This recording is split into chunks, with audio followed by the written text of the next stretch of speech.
What if everything you think you know about marketing is actually wrong? Most people look at marketing and just see the surface. Things like flashy TV commercials, annoying pop up ads, or catchy slogans. But honestly, that's barely even 5% of the picture. Real marketing is practically invisible. It's actually a fascinating, quiet science of understanding human psychology and engineering demand from scratch. If you want to know how marketing works at a multi-billion-dollar level, you have to look at how companies study the way we make choices. See, the real role of marketing in business isn't to trick you into buying stuff you hate. It's about understanding human behavior so deeply and building so much value into a product that it aligns perfectly with who you are. When it's done right, the product practically sells itself. So over the next 5 minutes, we're going to answer the big questions and get marketing explained through pure psychology. To see this in action, look at how the best brands in the world handle a product. Bad businesses try to sell you a list of features.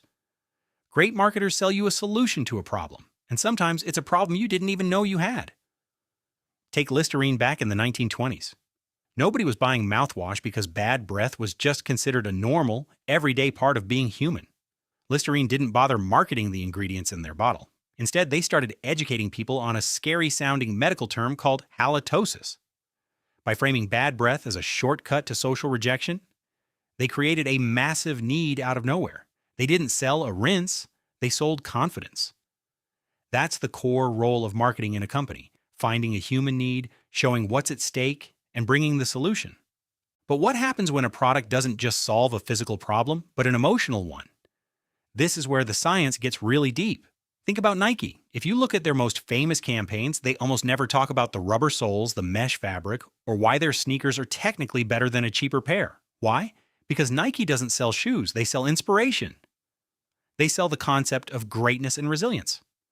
When you buy a pair of Nikes, your brain isn't processing a transaction for footwear, it's adopting a feeling. You are buying the motivation to get off the couch.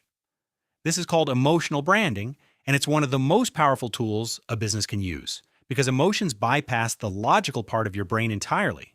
Once a business hooks your emotions, marketing flips the psychological switches that make us actually take action. The next big pillar is identity over utility. Think about it. Why do millions of us happily drop $1,200 on a brand new phone when a $300 one does the exact same things? Because iconic brands like Apple aren't selling tech specs. They're selling identity. They know our brains are biologically wired to seek status within our tribe. Marketing elevates a piece of glass and aluminum into a badge of who you are and what you care about.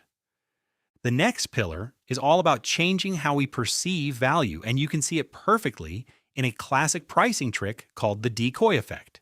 This is how companies gently guide your choices without you ever realizing it. Imagine you're at the movies. A small popcorn is $3 and a large is $7. Most people grab the small because $7 feels way too expensive for popcorn. But then, the theater introduces a medium for $6.50.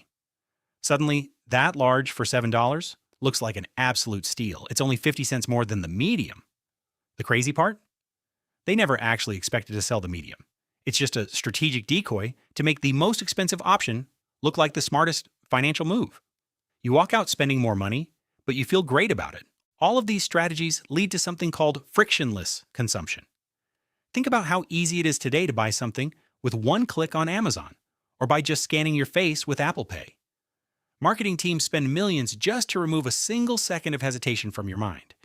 They want to bridge the gap between I want that and I bought that, before your logical brain can wake up and say, wait, do I actually need this? At the end of the day, marketing is just the ultimate bridge between human psychology and business growth. It's the engine behind the products we use, the trends we follow, and the massive corporate empires we see around us. Once you understand the hidden science behind it, you get a massive superpower.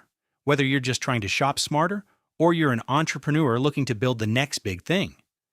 If you want to master how this whole engine runs, you have to look at the full depth of the system, which is why it all comes back to that very first question. What if everything you think you know about marketing is actually wrong?